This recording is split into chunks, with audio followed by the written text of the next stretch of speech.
Yan, good morning everyone. Magandang umaga po. Sorry I've been out for the past 2 days. Di po tayo nakapag-daily grind. There was things important that I had to do the past 2 days. Kaya hindi po ako napag-daily grind. But today, we're back. So, we're all good. Pasensya na po ulit. Today, we're gonna be talking about, kasi while I was out, there was this SEC advisory na lumabas about trading Forex and CFD in the Philippines. So, Security and Exchange Commission of the Philippines, sila po yung, they're the regulating board for us dito sa ganitong mga what do you call this, opportunities, money markets, especially Forex and stocks, Forex and eto CFDs. It's still considered as trading kasi, di ba? So, yun, meron pong advisory si SEC about, I'll show you the advisory. And ito po, I'll just open it in my Photoshop so that I can highlight some things. So this is what we're gonna be talking about. We'll talk about it in a bit as we let the audience start to sink in. Alright, so para marami-rami po makapanood ng live. Anyways, this video is recorded so you can always watch the replays. Right. So this is the advisory. Let me just zoom in on this really quick. Ayan, yun yung yung browser ko na zoom in ko tuloy. Right. So, right, 100%. Right. So, this is too much. Zoom. Sobrang zoom naman yun. Right, anyways, Enforcement and Investor Protection Department. So, ito yung department ng SEC. Advisory on free trainings, seminars promoting foreign registered electronic investment platforms. This is last November 6, 2019. So medyo tinawahan ako dito because I give out free trainings, diba? I give out free seminars about trading, financial literacy. So there was advisory for us, right? So then again, ang pinaka-importante po dito, ang section po na pinag-uusapan dito is about foreign exchange, commodities, future contracts, CFCs, and contracts for difference, CFDs. This is what I trade, CFD. This is what I've been influencing everyone about to join. So we're gonna be talking about it in a bit. We will start at around 8:40. So if you're watching the replay of the video, please fast forward to 10 minutes because that's where we are gonna be starting the discussion. Before the discussion, please post any comments about this. What have you read or what have your friends talked about this? What are your concerns? Post it in the comments. We are going to be covering that in a bit. So I talked to the experts and consulted with our brokers about this. What are the concerns? And this is the information that I have collated, right? And also, I'm going to be putting inputs about my own what do you call this? Not really my own, but my stand on this, my stand about this issue. But before that, give me 5 seconds. Let me turn on my electric fan really quick. Ang init, hindi ko na on. Ang lakas ng ilaw eh.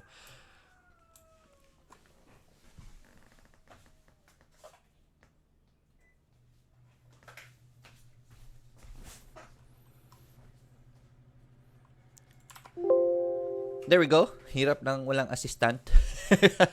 Ako na taga ilaw, taga check ng audio, speaking of audio, is audio good? Right. So, ayan. So okay naman si audio. Right. So yun. I'm gonna go to the comments really quick. Right. Again, we're gonna be starting at 8:40. It's still 8:36 time check, brought to you by Speed Detergent Soap. Joy Ligares, good morning, Sir Lloyd. And good morning then. Joseph Tanael, good morning, Sir Lloyd. Miss this yesterday. Pasensya na po, hindi tayo nakapag-live yesterday. Mads, good morning. Celia Paralg. Ayan. Good morning, Sir Lloyd. Good morning then. Carlos Sigson, good morning. Speaking of good mornings, tomorrow, I'm gonna be in Manila. For those who are attending the event with Investograms, I hope to see you there, right? This will be a chance for me to see you guys, so it will be a very nice event. I hope I can see you there. Just approach me whenever you can, so that we can talk. If the if the situation allows us, right? So I hope to see you there, John Vincent Rosales Pleto. Good morning, Sir Lloyd. Thoughts po on Alco? Thanks. We'll talk about stock market in a bit. Babalikin niya natin si Alco. Shinjay, Shane, good morning. Mark Tamundong, good morning, sir. Ano po feedback ngayon sa PSE? That's the reason why nag-shift tayo this week, di ba? I talked to you about this. This week, we're gonna be talking about business management and entrepreneurship, not so much about the Philippine Stock Exchange, because I was expecting the market to really drop and slow down since international market is already very high. I sold some of my positions already. We're expecting a pullback. Tas meron pa ng scare sa trade wars.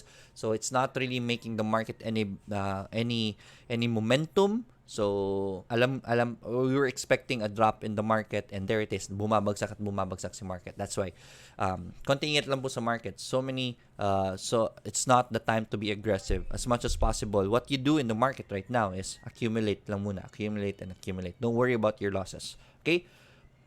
Robert Balili Diaz, good morning. Claire Manzano, good morning, Sir Lloyd. JFC po, sir. Uy, mura na ng JFC ngayon.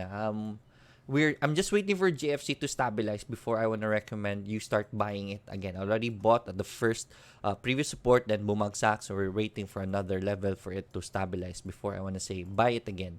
Okay, Charlie Bugo, good morning, sir. Good morning, Nico. Oy, good morning, Sir Lloyd. Good morning, Coach.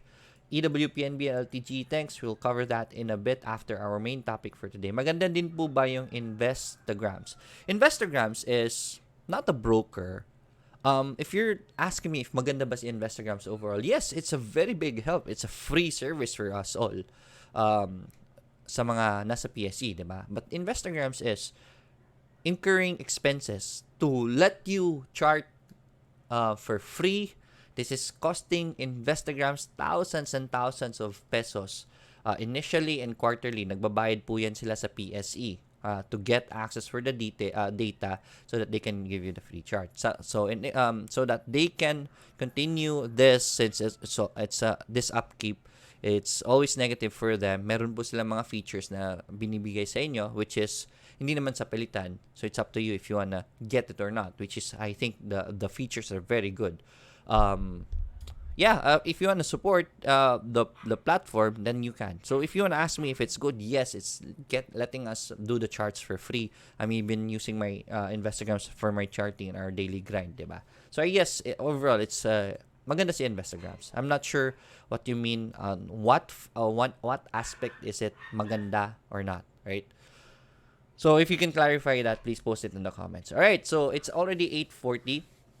Let's start the topic. Again, the topic for today is SEC gave out an advisory against trading Forex, CFC, and CFD, which is basically what I am trading right now with eToro. And ano ba ito? What is this advisory? We're gonna be dissecting it. Pwede pa ba tayong mag-trade nito? Pinagbabawalan ba tayo ni SEC about this? And what is this about? Right? So let me get the advisory again, really quick. Yan po. So, ito yung advisory, SEC advisory on free training seminars promoting foreign registered electronics investment platforms. I am sharing to you the idea about eToro. eToro is one of this, right? So here, ito first I highlighted some factors because some parts because these are the most important ones, but let me just go through the first paragraph because this is basically the overall idea of the what you call this advisory. The proliferation of free training seminars on trading foreign exchange commodities futures, ito yung Forex, CFCs and CFDs and similar derivatives has come to the attention of SEC. These seminars are supposedly conducted by a local and foreign expert and are promoted on radio, television, newspapers, and in the internet. So, internet ako. So, most probably, isa tayo sa natamaan ito. Some of the seminars, ito, very good thing to note this is some of the seminars, unfortunately, serve as a front for illegal offering of and selling of unregistered securities by unlicensed brokers. So this is why the advisory is being built on, right? Was given out to everyone. Right? As reported, participants and prospective investors are enticed to attend the free seminars with the prospect of learning successful strategies in investing and profiting from the above stated securities using various electronic investment platforms. These electronic platforms are allegedly foreign registered and are accessible anywhere in the Philippines through the internet. Okay, so ito yung concern nila. Right? So, basically, they're giving you a warning about free seminars, which is what I do. I give out free seminars thanks to our sponsors. And, yun, ang pinaka-concern nila, some of the seminars, unfortunately, serves as an illegal front offering of selling unregistered and unlicensed brokers. Right? So, yun po ang pinaka-problema.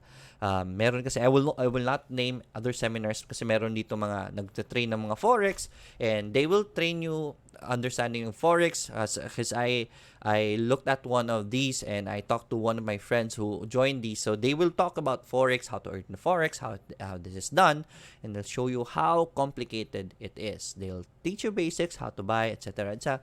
But if you want an easier version, easier way to do this, we have developed a system na AI, right? Artificial intelligence na automatic magte-trade sa inyo. So hindi mo na kailangan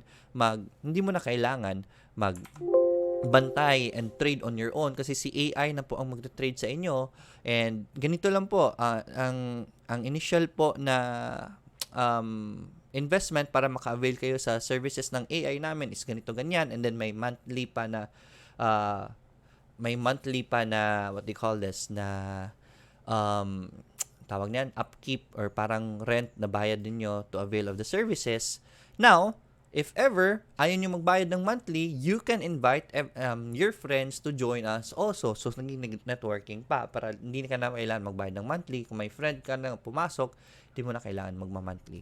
So, that's the problem right there, right? So, yun po yung basically ang isa sa concerns ni SEC, which is good that they gave out this advisory. So, I want to focus on some of the paragraphs also. It must be clear that SEC, hinighlight ko po itong part na ito. First highlighted part ko po. This is very important. Right, ayaw lumabas ako. It must be clear that the SEC does not allow the registration. Yan, yung unang part na yan. Bakit hindi lumalabas yung ano ko?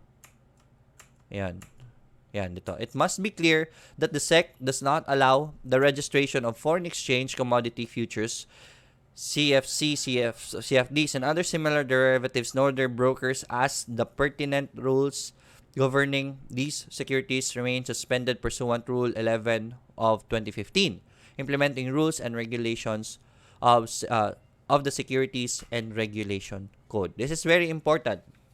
So, nakasulat po sa what they call this advisory is they do not allow any registration of local entities offering Forex and CFDs. That is true, which is what this means is very simple. SEC does not offer local FX. So, tayo mismo sa Pilipinas, bawal po ang mga brokers dito magbigay ng Forex, local Forex license despite multiple firms practice of misleading clients to think they have. Right? Bawal po. Meron po mga firms kasi dito sa Pilipinas na brokers sila. They're really brokers, registered brokers, and then if they tell you that they also have Forex, then that's a red flag. Why? I'll explain later. The license they hold is that of a physical money exchange broker. They have multiple offices and local staff doing face-to-face selling. So, ganito po yan.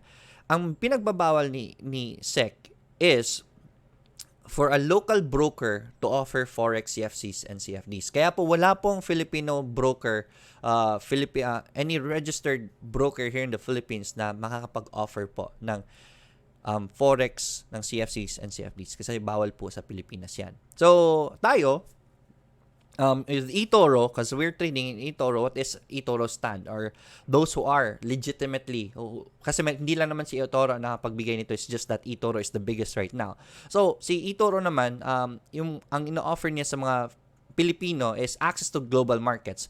eToro is an offshore investment solution. Offshore po siya, meaning wala po dito sa Pilipinas.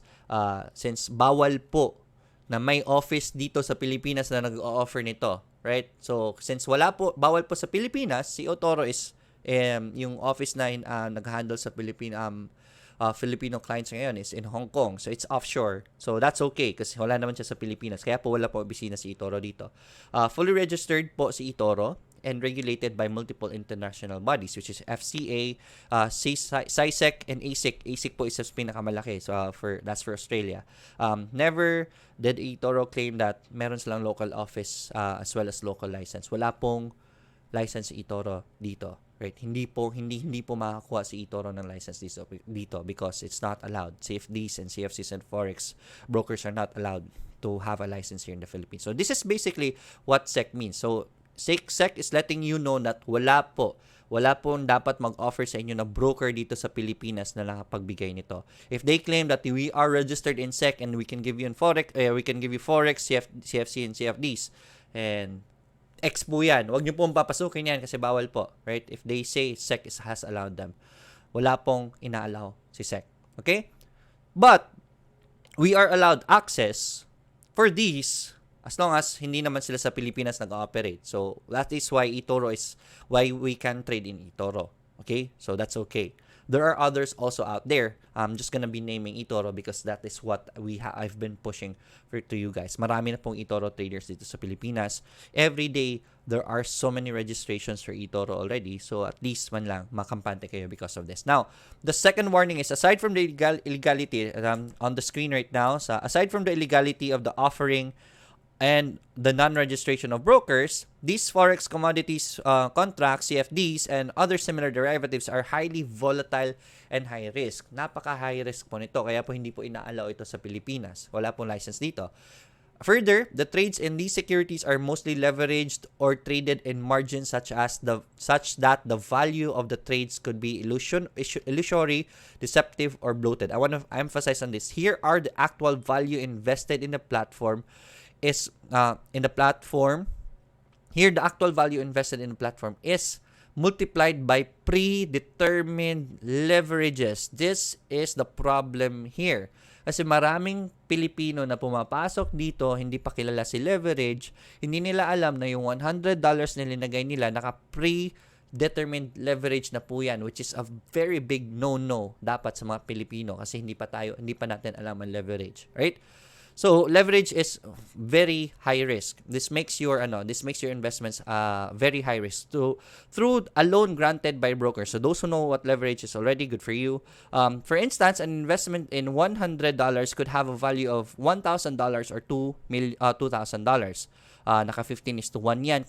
So, kung 15:1, meaning naka 1,500 ang exposure mo, etc. Pero predetermined po yan. Kasi maliit lang po ang pera na kukuha ng broker kung hindi naka-leverage ang pera nyo. $100 is what in the money markets? Napakaliit lang po niyan.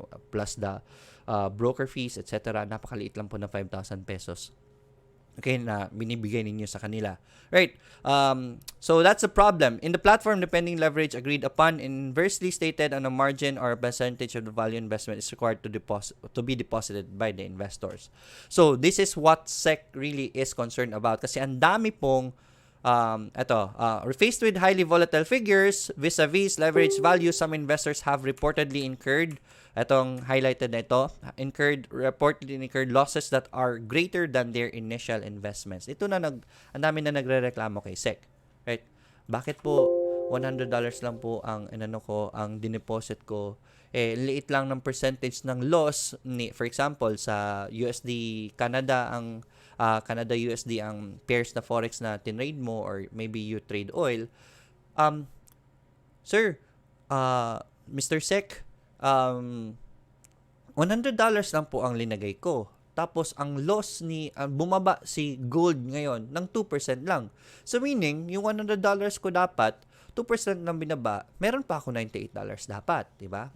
But because of leverage, nagbo-bloat ito. So meaning, hindi understood ng Pinoy ito. So they incurred bigger losses than the actual loss, which is 2% lang sana, since naka-times yung leverage nila. For example, naka-predetermined na times 15, times 20. Nag-times 20 yung loss nila. So 2% times 20 is 40% yung loss nila. So they're now questioning SEC, bakit mas malaki ang loss ko than the actual loss, which is 2% na sana. They do not understand leverage. This is what SEC is trying to protect you from. Okay? So now, our stat here, excuse me. Right, so ito yung warning to the volatile nature of products offered as well as predetermined leverage settings. Predetermined. So, ang practice po kasi ng karamihan ng mga nagpapa-forex na brokers is to default the account settings of the client's margin account. If you want to open a forex account, please make sure you understand this, magkano yung predetermined margin account, right? Be careful with that once you open a forex account. This means that whatever you trade, their leverage settings, your settings cannot be changed, right? Trades are always with the leverage. Ang kagandaan po sa eToro, which is why I am sharing to the Filipinos, is eToro offers the client to choose. It gives us the ability to choose what leverage we want to put on the trades we prefer. Right? For example, gusto mo trade ng gold, ayoko i-leverage. We have that option. That is why it is very safe for you.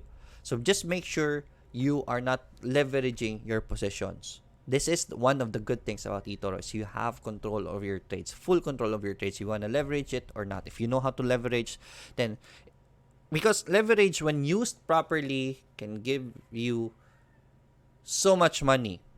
But if not used properly, they can also lose so much. But now, here in eToro, the beauty about this is you can control your leverage. So, you have no concerns of this. This is one of the beauties of eToro. Ang tagal na po ni eToro, nakikita niyo po si eToro sa YouTube, hindi po ito kinomenta ni SEC. It's because of this. Ang concern kasi ni SEC is most Filipinos are complaining about their losses because they do not understand leverage and because usually Forex have predetermined leverage. So here, you have control of your leverage, so which is good. This offers everyone to proper flexibility in deciding and managing their risk. On top of that, si eToro po requires all margin trades to have proper stop loss and TP before executed. So to further mitigate the risks of leverages, hindi po inaalaw ni eToro pag nag-leverage ka ng position mo, hindi po pwede na hindi mo lagyan ng stop loss. So you have to set stop losses if you use leverage position to further mitigate your risk. Okay? So that's the beauty about it. Now, seminars conducted by experts promoting a winning strategy. Yung unang part kasi na maraming what do you call this, nagpapa-seminar na libres, this and that, para lang to really share their product to the attendees, right? So yung alam niyo naman po, the education business has always been profitable. Seminars not just about stock market, financial literacy. Ang dami pong seminars diyan and it's always very profitable. It is a known industry fact. Ang tawag po dito are yung mga speakers are infopreneurs, or these are entrepreneurs that bank on the information that they have, the expertise that they have, and they share it to everyone. Yan. So, meron po entrepreneurs na sila po ang gumagawa, meron po infopreneurs na sila po ang nag-share paano ito ginagawa. So, it's a different playing field, right? But it's a very, very profitable playing field. Kaya po ang mahal ng mga seminars, especially noon. Yan.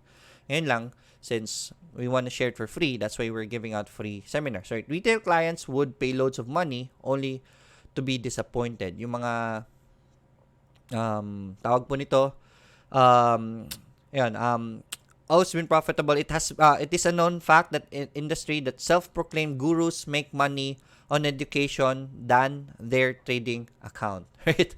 Alam po ito na marami. I was even bashed by this before. So, trading gurus daw, self-proclaimed. I'm not proclaiming myself as a trading guru, but they just, the general public just calls people who teach strategies to be gurus, right? So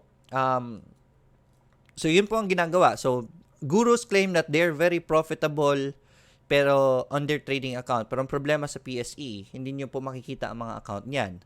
Right? Sa eToro po. That's why walang trading guru dito.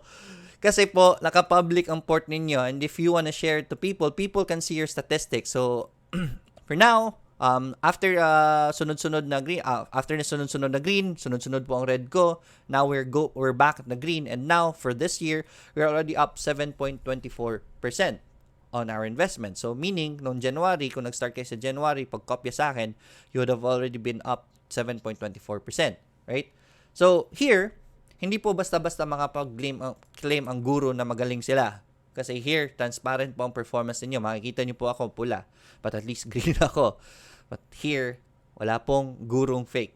Okay? Makikita. Ang eToro kasi, ang pinapa-speakers lang nila are people who can back their performance up with their portfolio, which is public to everyone. Even me, makikita niyo po pula ko. Right? With the messaging of the full proof winning strategy, yun pong ginagawa ng mga guru. Kaya po profitable sila. Kasi sinasabi nila, gagaling ako mag-trade. Uy, laki ng kita ko sa ganito na trade. Not showing their overall port. And with the messaging, kaya ang daming nagjo-join, is the messaging of foolproof winning strategy. So, this is my strategy. Share ko po sa inyo. Just pay me money. Ganito po yan. So, retail clients would pay loads of money only to be disappointed. So, ito yung reklamo ng mga tao, ng mga Pinoy ngayon. So, they pay loads of money for a speaker and only to know that hindi po nag-effect yung mga tinuturo ng mga coaches sa kanila. Diba? Not to say that all strategies are wrong. Hindi po naman po strategies are wrong. But what any other strategies fail to control is the risk money management part of trading. Totoo po yan. That's why I always teach about controlling risk. That's why I only tell you to test buy, don't be aggressive. Ito yung cut loss natin, ganito ganyan. That's really what you want to teach in trading. Retail clients can easily deviate from the plan when it comes to these two factors. Kasi mga newbies po yan. You have to take to account na newbies po ang kausap ninyo. Hindi lang po basta-basta tinuturuan nyo yan ng ganito ang strategy ko, ganito kayo bumili. Iba po magturo ng newbies, right?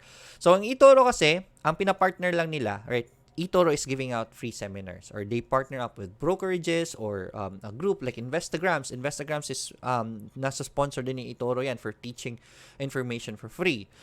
Especially ako po, right? I am teaching right now seminars about stock market, about financial literacy, and I am able to give it out for free because of the sponsorship of eToro. Diba?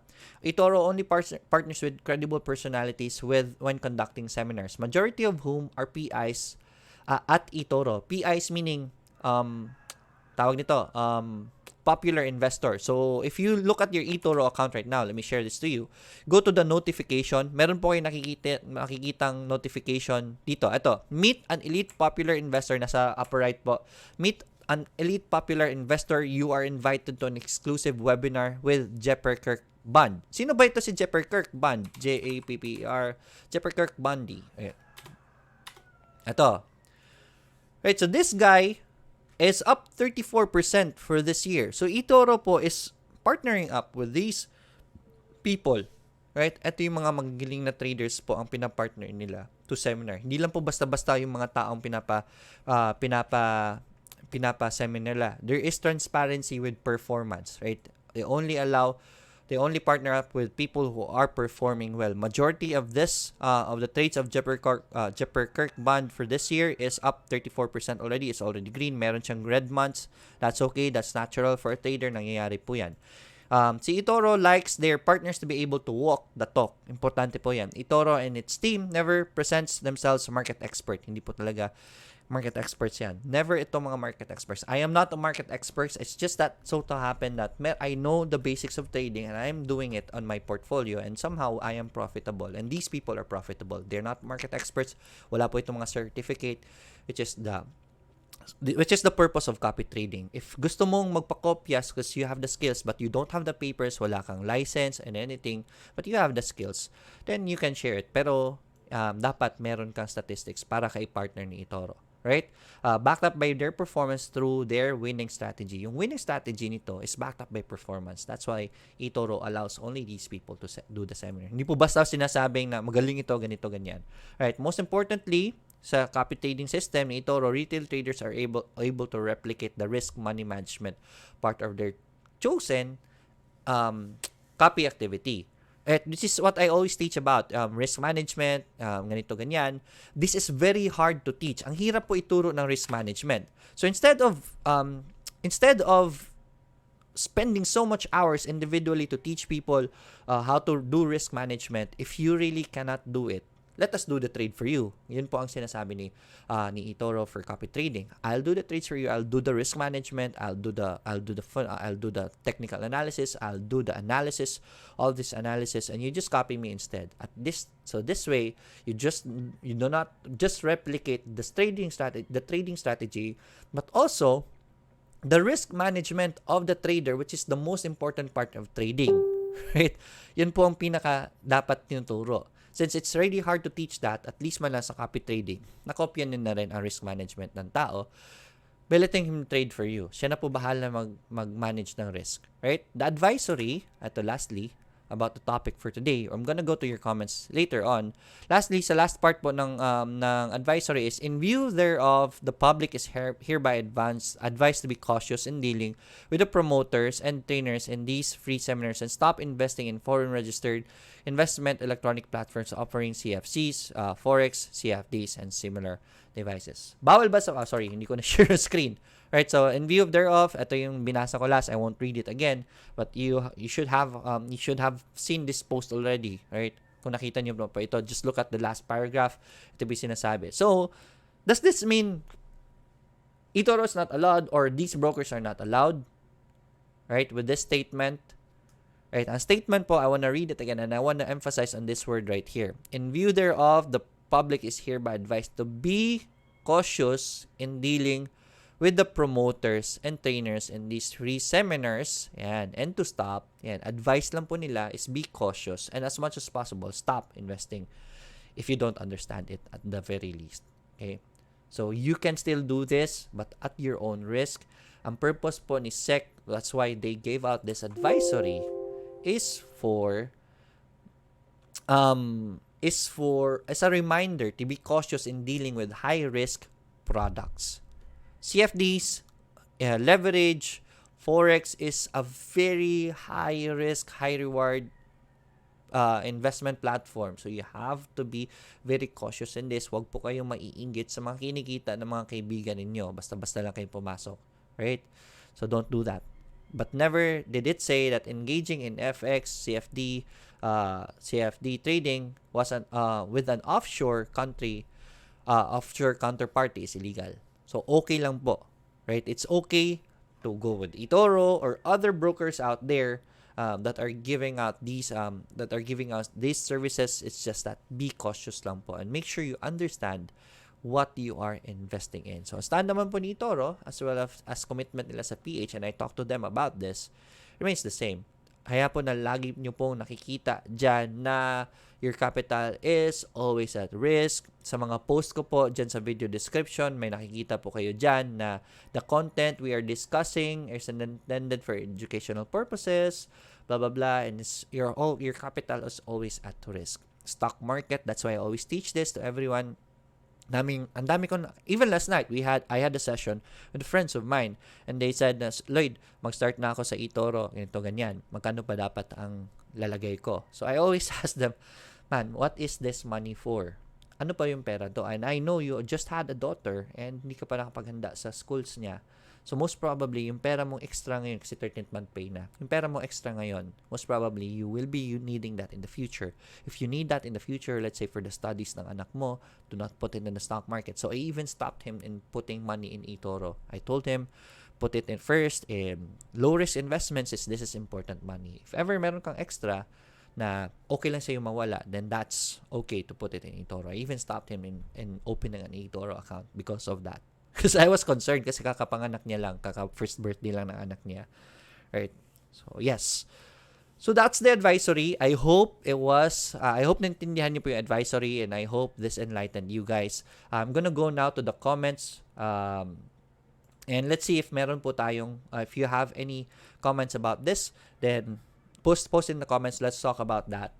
Si PSE po, napakabagal. So, we are gonna be talking about something else today. But if we still have time, we are gonna be talking about your stocks. Kung gusto nyo pa rin po mag-trade right now. So, international market lang tayo mag-trade, guys, please. Ang hirap po i-trade sa PSE ngayon. Right, so, sino ba yung last na comment na nabasa ko kanina. Robert Diaz, maganda din po ba yung Instagram? So, yun yung last na nabasa natin. Roger 104, good morning. I'm back ulit. Good morning, Roger. Reynald, good morning, Sir Lloyd. Mao Chi, they are against disruptive technologies because it's very disastrous to PSE. Yeah. I'm feeling ko kasi is I'm one of the reason bakit bumabagsak si PSE right now kasi inaano ko yung international market. But sadly, right, meron pang video na nagva-viral ngayon about yung isang PSE investor, OFW na yung hinanakit nila about Kalata, PSE did not protect them or SEC did not protect them. So those are ang dami pong rason kaya ang daming tao na hindi na pumapasok sa PSE, especially that if that video spreads, people are not gonna invest in PSE. This is gonna further make PSE go down. That's why I think PSE is still gonna drop before it stabilizes again. So, that's my 2 cents. I think people are still gonna be afraid of PSE, especially with that video coming up. Especially that ang dami pong Pinoy ngayon na pumupunta sa international markets na now that the disruptive technology is here with eToro's copy trading. Diba? Mauchi, very good point.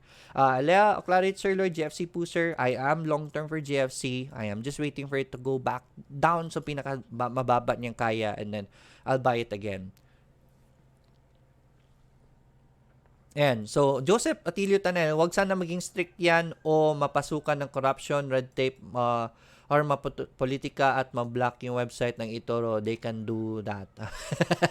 Totoo po yan because this is taking away money from PSE. This is taking away taxes which is sa government sana mapupunta. Kaya nga ngayon, ang dami nang naging OA sa vape kasi maliit lang ang tax sa vape because nawawala na yung tax sa sigarilyo kaya sinistick to nila sa vape. Anyways, that's something political but very good point, Joseph. Sana hindi maging strict sila. Right, Charlie Abugo, mas maganda may seminar about leverage. Yes, definitely. Sige. One of these days, we'll talk about leverages. It's just that I'm gonna be very busy the next coming weeks. This weekend, I'm gonna be, mamaya na yung flight namin. I'll see you in Manila. I'm gonna be there for 3 days. And then, punta po tayo ng, sorry, pang masahe ko sa paa. Yung sa paa ko. Nakuha ko lang. I'm gonna be in Mindanao next week also. May maganda pong development kasi sa mangingisda.org. Si BFAR is gonna be donating and giving out a free seminar about bangus deboning kasi tuturuan po nila yung community since BFAR saw that mangingisda.org is starting to uplift the fish farming industry there. So, they're being aggressive also with their seminars. At magdo-donate po sila ng mga stainless tables. Doon po magdedebone para hygienic po yung So, may facilities po tayong itatayo doon. And I'm gonna be covering that and as well as give you full update. I promised you a full update about mangingisda.org last month. Pero because of this development, nagpakuha lang ako ng videos doon because I'm gonna be getting videos next week na. Right? Charlie Abugo, mas maganda my seminar about leverage. I'll make one video about leverage when I'm free. I think I'm gonna be making one while I'm in South Korea kasi after Mindanao we're gonna be going to South Korea. And sige, gagawa ko ng video about leverage. Let people understand what leverage is. Mauchi, I'm using virtual money sa eToro and I started copy trading. In just 5 days, I already earned $300 while my actual port in PS is bleeding red. I'm planning to invest in eToro next month and now this came up. Right, very good point, Mauchi. Please, wag po tayo lang pipigilan kung kailan po green na ang port natin, saka naman tayo inaano ni. Dito lang tayo green habang pula si PSE, green tayo, 'di ba? So hopefully, hindi po mapagbawalan. So, pula si PSE, but we are doing green the last 2 months. Sana wag po pigilan, right? I don't think they are gonna be stopping it. But, yeah. Okay lang. Sorry. Okay lang naman. So far, wala namang problema with operations. It's just that, sana wag lang korapin. Alright, Charlie Abugo, sir, pwede po ba mag-request gawa kayo ng walkthrough videos on must know and how to be informed on eToro apps and tools. Right, meron po akong walkthrough video about eToro. You just go to youtube.com and go to my channel. Right, nandyan po sa playlist ko, meron po akong playlist na eToro. So, let's open youtube.com. Let's go to Financial Freedom 101. Financial Freedom 101. Right, so when you go to my channel, andyan po sa go to playlist o ito playlist, and then punta kayo sa eToro na playlist. Ito, view full playlist of eToro. All things you need to know about eToro is here. So just look for the video about eToro walkthrough. It should be here. Pinakauna po siguro yan. So how to earn, no. And copy trading, and international market contrast. Ito, platform walkthrough. Right, so makikita nyo po dyan yung walkthrough natin for eToro. So check out my YouTube channel. If you haven't gone there, please go there and subscribe. Search for Financial Freedom 101. Speaking of that, please also like my video right now. Ito yung live natin. And please share it to your friends or to your trading groups para malaman naman nila program na ito. Right, Rebecca Tangan, Sir Lloyd, good morning po. How much po pwedeng maging kitain sa premyo ng bonds? I didn't check it out, pero alam ko malaki. I'm gonna review about it kasi I'm gonna be in South Korea, so most probably mahirapan po ako mag-live niyan. So instead of doing lives, I'm gonna be making videos about these. So I'm making a list of videos that I'm gonna be doing every day. So yan po. Ano itong post ni ni Emmanuel? Right, so nag-post Ermel ng link. Dante, Dagoy, Sir Lloyd, Insights MRC, salamat po. Let's check that out. Pal News, ingat. Alright, so baka mag-down si Pal. Sir Lloyd, pakibati daw po si Yuan at Zia. Salamat po. This is from Dante Dagohoy. Hi Yuan, hi Zia. Edward Vince Padua, higher leverage also has overnight fees aside from possible incurring losses. Tama po yan. Aside from the losses na magmumultiply ang losses ninyo, also, pag nag-leverage kayo, pag inabutan kayo the next day yung leverage position nyo, may overnight fees po yan. So, mas malaki po ang masuspend po ninyo. Right? So, ingat po sa leveraging. Sir Lloyd, good morning po, Insights. Ayun, MPI and BT. Alright, these down. Good morning, Coach. Bodega po ba sa lahat ng blue chips ngayon? I mean, yung mga growing companies na blue chips. Yes, definitely. That's the best strategy for PSE right now. Alice Kabigting, Rojas, you're welcome.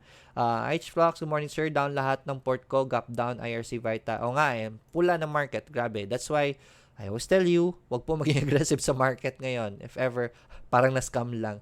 Right, there was I talked to someone just 2 nights ago. I had to call her. She is from Dubai. Kasi yung port niyang 100k, 50 to 60k na lang ang natira ngayon sa PSE. Nag-join siya ng seminar. Yun nga, nag-join siya ng seminar. Laki ng gastos niya. Hindi naman daw gumagana. I told him, hindi po ang technical analysis ang problema. It's the market right now. Right? It's really down. Technical analysis is out of the picture. So, I don't want you to trade kahit po ang gaano kaganda ang technical analysis niyan. Pag wala pong investors, babagsak po yan. Joseph Atilio, Tanael, ano po insights nyo sa oil today? And how to gather news info about oil, sir? Uy, Joseph, Tanael, yung seminar natin about oil with RB, nasa Sito, andun po yan, right? Fernandez, Sir Catorre, sir, Lloyd, what can you say about Twitter? Set the test by. So, ayan, okay na. Sir, nang email po ako about seminar in South Korea. Wala pong reply from this. Is from Tubola. Arjen, I'll talk to the organizers about that. Baka na-busy lang organizers. Because in-invite lang nila kasi ako eh. Right, thanks sir. We'll watch YouTube channel niyo ayo-ayo. Right. Sir Lloyd, thanks nga pala. Earned 3.43 for 2 weeks. Real money po yan. Congratulations sa mga nag-copy trade sa atin. Nag-take profits na tayo sa ibang mga positions. Right, so I'll go to the comments. The requests. Right, so if ever hindi ko pa nadaanan yung request niyo, post it in the comments again. I'll start with Henry Ordiales about request about ACPH. Let's use the last 10 minutes for your reports. For your requests. ACEPH, kamustahin natin ito. Isa lang po pala ang this is the problem with market right now. Grabe resistance. So most probably babagsak pa ito sa ACEPH. That's why I didn't want you to enter kasi nasa resistances tayo kay ACEPH. I think it's gonna go drop pa. Let's see what will happen on the next support. So we are not gonna be buying ACEPH since wala po tayong buy signals for today. Isa lang po ang recommended ko for today, which is House. So House has a big volume yesterday. I checked out the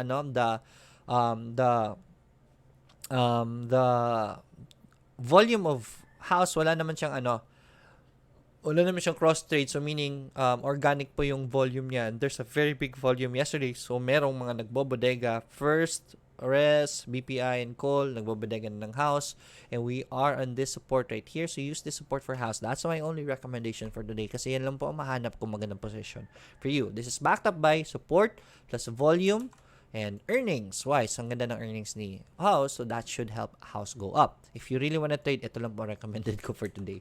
Alright, anyways, yun, ACPH, don't go for it. PAL News, ingat. Thanks for that, Ermel, kasi meron nag-emergency landing ngayon. May request dito kanina eh. Was that for MPI? Alice Rose, nabasa natin yan. Ito. Good morning, sir. Down lahat. Port ko, gap down, IRC, Vita, EW, MPI, ISM. Practicing emotionless in trading and investing parang scam lang. Ay, may nag-text nga sa akin yesterday. Hindi ko nasagot eh. Sir Lloyd, laki na ng talo ko kaya ISM. Ano po ba plano niyo? Ako this is the reason why I always tell you, only put money you can afford to lose in stock market. Yan po. Rule number 1, yun ang unang-una. Para po kung bumagsak man yan, you can stick to your purpose. My purpose for ISM is to go long term even if it goes down or even if it goes up. Ilo long term ko po yan. Right? So even if it's going down right now, that's okay with me. When the market recovers, I'm gonna be doing average down, right? So that's what I will be doing for my ISM. I'm expecting companies to drop right now. Even my port, I'm expecting my PSC port to go down. So okay lang yan because those are the risks I was willing to take. Right, Joseph, yan. Fernandez Cercatore, Twitter. Right, let's check out international market. Let's open Twitter. TWTR. So Twitter nag-gap down to the past days eh. So far nagsusupport naman, right? So this is good for Twitter. If you want to enter Twitter, I'd say yes, test out the support for Twitter. Just at least man lang dito, low risk po siya. Just make sure you have your cut losses, okay? For Twitter. Mitch Mendoza, abangan namin ang video mo about leverage. Sure thing. Right, Tubola, Arjen, South Korea, this is for South Korea. Right, so Reynald, Sir Lloyd, thanks nga pala sa earned 343 for 2 weeks. You're welcome. Alright, sorry. Excuse me. Edward Vince, Sir Lloyd, insights po kay Chevron, HubSpot, Shopify, Starbucks, and IBM. Let's check this out. Chevron, CVX. Alright, Chevron. Uy, good bounce sa support Alright, si Chevron, guys, okay ito. Alright, after the resistance, hindi siya nakapag-breakout, bumalik sa support. The previous bounce was the support area niya. So, hopefully, sana noong nag-bounce siya the day before, napasok natin si Chevron. That was a very good bounce at support area. Yun po yung best entry niya. So, around 117.50. If you can still get in at 117, that's still okay. Yung resistance niya, dito pa naman. Medyo malayo pa naman resistance niya. So, yeah, try to enter it to 117. Lower your risk as much as possible for Chevron. HubSpot.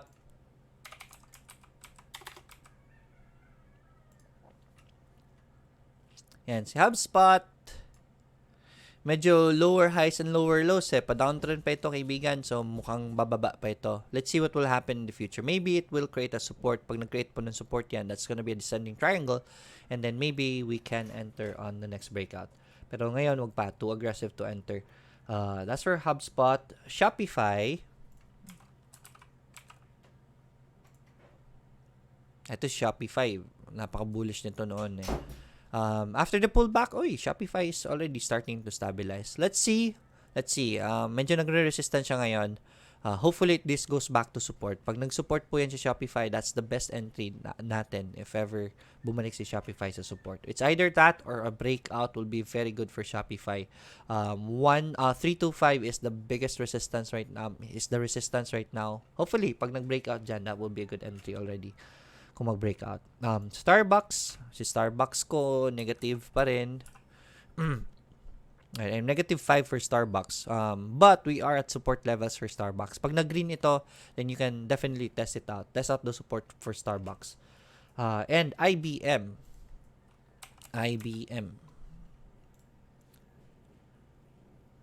Right, so IBM, we talked about the support of IBM. So nag-green na si IBM. Yeah, that is already a buy for, at this area for IBM. So this is a good find, Edward. At least si IBM, meron nasa support ngayon. So that's a good entry point. Aristotle ACDP, sir. Morning po. Si Oliver Danvel po, ba ay day trader? Sino po ba ang recommendation nyo to copy trade? Oliver Danvel is not a day trader. Right? He just looks for, nag-aantay po siya ng good news lagi. He backs his trades up by news, right? Olivier Danvel, let's check out Olivier. Ito isa sa mga nire-recommend ko sa inyo. Dapat Olivier is one of the people you are copying, pero para meron po kayong solid na base for your copy trade. Look at this guy, all green for this year. Pero maliit lang po, parehas lang kami ng growth for this year, 7.96%.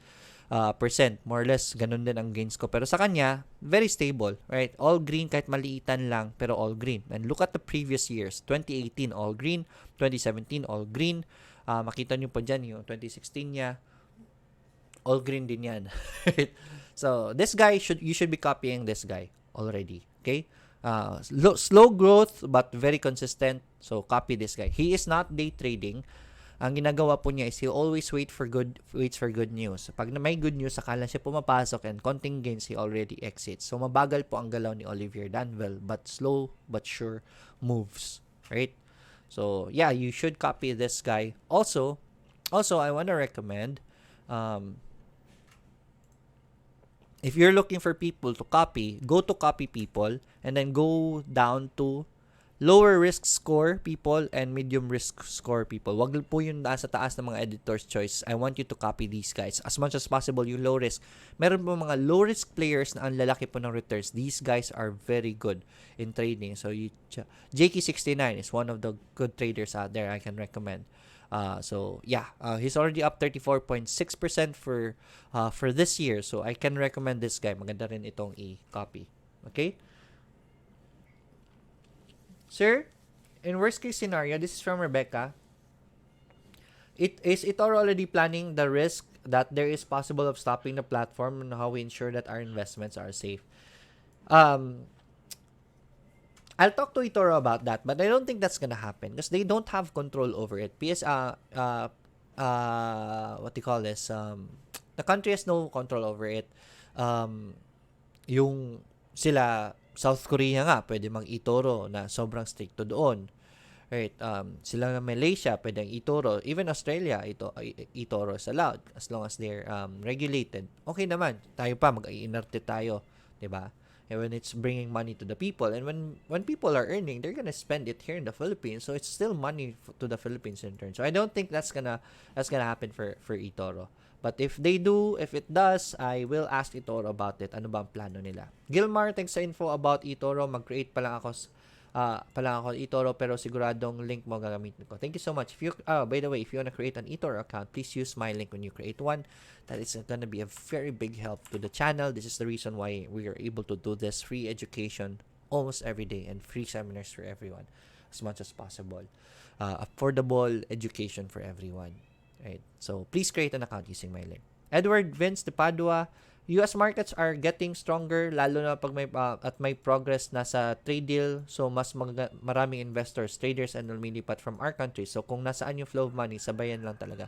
Yes, definitely. That's why I tell you guys, if you want to be a trader, there is this better playing field I am sharing with you bakit kayo maglalaro dito sa mahirap nga maglaro at mawawala lang pera nyo. Doon tayo magta-trade. So, mas maganda ang playing field, diba? It's just wise as a trader that way. So, we're inviting you to trade in the international market. Yun nga lang, side effect po niyan, laking pera nawawala sa PSE kaya hindi gumagalaw. Wala po investors. Mauchi, sir, how about green? Check natin sa green. Alright, sa green. Alright, sa green, downtrend pa po. So, konting ingat lang muna kay green. Lower highs po nakikita natin. Stay away from green for now. Question po sa eToro, ano po ibig sabihin ng copy open trade sa copy trading? Copy open trade meaning yung ano yung current na mga stocks na hawak ng isang trader. Kokopyahin niyo po at the available price right away. So, most probably, baka mababa nyo nakuha kung red ang tao or mataas nyo makuha kung green ang tao. Okay? So, just copies all the trades available, opened already. So, if ever i-uncheck nyo po yan, ang makakopy nyo lang po ang future trades, right? So, kung wala siya i-open na trades, wala po kayo makakopya. Right, so it's 9:26. Last 2 comments lang po. Good morning, Sir Lloyd. Chill lang muna. Pulang-pula. O nga. Again, sa PSE, strongly recommended. Just do accumulation. Never mind the losses. Natural po yan sa stock market. It's just that you have to know what you're doing. If you are incurring losses on a company, then you can always average down because most probably in the future, it's still gonna go up. Sir, kamusta ISM and JFC? ISM and JFC are going down. ISM is, mura na ni ISM ngayon. 4.31. So, but for me, that's okay. I'm in it for long term. If ever trader kayo, pumasok kayo sa support ni ISM, cut your losses. Please cut your losses kung hindi nyo po purpose na mag long term dyan. Okay? JFC is now at 198. Nasa 100 na si Jollibee for the longest time. Nasa 100. I missed this area. So, we're just gonna be waiting for JFC to drop and create a support. Yung last candlestick niya, hindi naman natatouch ng lower Bollinger Band. So, it's much slower drop na kay Jollibee ngayon. It's just that market is really down. June Campanero, good morning sir, more power and God bless. Sir Lloyd, saan sa Mindanao yung seminar niyo po? Hindi po ako magsa-seminar sa Mindanao. I'm just gonna be attending a seminar by BFAR. Nasa Lopez Sign na po. Check out mangingisda.org. Right, andyan po sa website natin, mangingisda.org, and Facebook page about mangingisda.org. So, search for it. Sir, pag nag-open ako ulit ng bagong account, walang requirements. No need, you have to submit the requirements pa rin. Same with the first account. Rebecca Tangan, sir, any insights for ACB, AC, ISM, and DNL. Last na ito, since we're already out of time, ACB, sa ACB, ang ganda ng akyat na ni ACB, right? So, eto, tagal mong inabangan to sa ACB, yung recovery niya. So, green na sa ACB at last, 3 candlesticks. So, if ever hindi mo napasok ito sa baba, wait for the pullback and bounce before you wanna enter it. Okay? This is for ACB, AC, si Ayala Corp. Let's let it stabilize first habang bumababa pa si AC. Right, nagda-downturn pa si AC eh. Wala pa tayong buy signals. AC, ISM, si ISM we just covered it. DNL naman, si DNL pulahan din. We're at resistance. Next entry will be a breakout for DNL. Pero bodigahin niyo po ito sa support. That's my recommendations for DNL. That's it for the time that we have for today. Pasensya na po if hindi ko po mababasa sa lahat. Ito lang, magandang question ito about eToro platform. Sige, gawa tayo ng eToro platform tutorial. Also kay Ken Uy, paano mag-create ng Bollinger Band sa eToro. Sige, I'll try to make one over the weekend, another tutorial for eToro. Okay? So, gawa po tayo niyan. Definitely, I'll be making one. Thank you for your request. I'll see you again next week. Most probably Tuesday na po tayo makapag-daily grind, so I'll make videos over the weekend as much as possible for you. That's it for today. Enjoy your weekend. I'll see you in Manila tomorrow and on Sunday. As always, let's get rich together. Bye, everyone.